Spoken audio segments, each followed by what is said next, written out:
Es gibt keine hundertprozentige Sicherheit.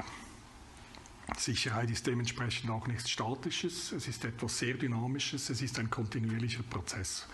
Und das ENSI ist bemüht, diesen Prozess zu gehen und diese kontinuierliche Sicherheit auch zu gewährleisten.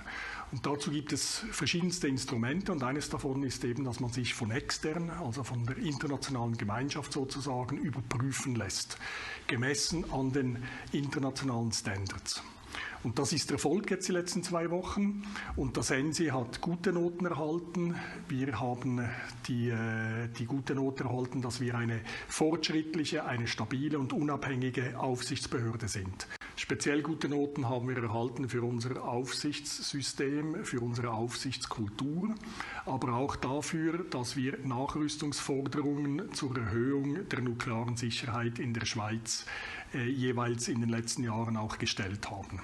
Selbstverständlich hat die Mission auch Empfehlungen ausgesprochen, wo wir uns verbessern können, wo wir als ENSI uns verbessern können, aber auch das System Schweiz als Gesamtheit. Hier ist insbesondere hervorzuheben, dass es auf nationaler Stufe eine Strategie fehlt, die Expertise im Nuklearbereich auch in Zukunft gewährleisten kann. Dies ist insbesondere wichtig, weil wir ja durch das Phasing Out keine neuen Kernkraftwerke mehr bauen in der Schweiz. Das heißt, wir haben Kernkraftwerke, die über die Zeit in die Stilllegung gehen. Wir haben die Herausforderung der Entsorgung von radioaktivem Abfall. Aber wir müssen eben in den zukünftigen Jahren und Jahrzehnten diese Expertise sicherstellen und dafür sorgen, dass das auch für junge Leute, für den Nachwuchs nach wie vor interessant ist.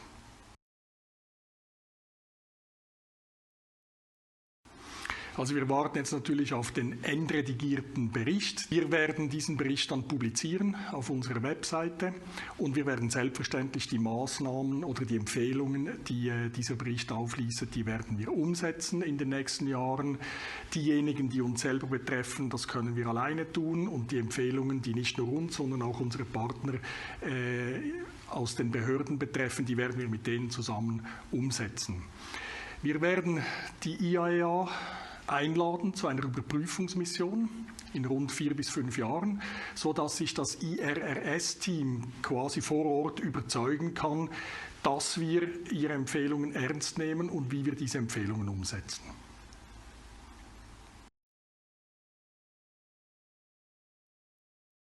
Es waren natürlich sehr intensive 2 Wochen und es waren ja nicht die einzigen Wochen. Also diese ganze Mission hat 2 Jahre vorher begonnen, also vor rund 2 Jahren. Wir haben in der Zwischenzeit Berichte erstellen müssen als Grundlage für diese Mission. Wir haben mehr als 2000 Fragen der Internationalen Atomenergiebehörde beantwortet.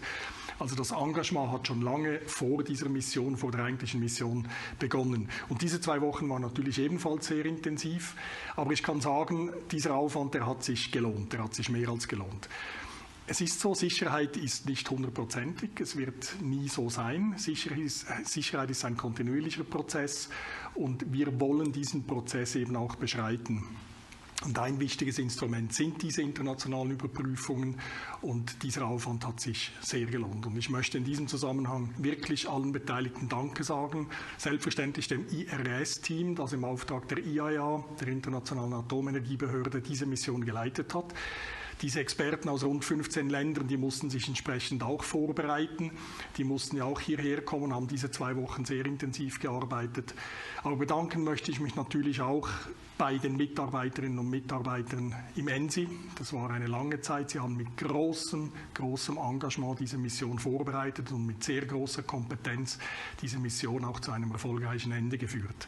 Und ich möchte mich auch bedanken bei den Partnerorganisationen, bei den Behörden, bei den Beaufsichtigten, die alle ja in diesen Prozess involviert waren und jetzt auch in den letzten 2 Wochen für Interviews zur Verfügung gestanden haben.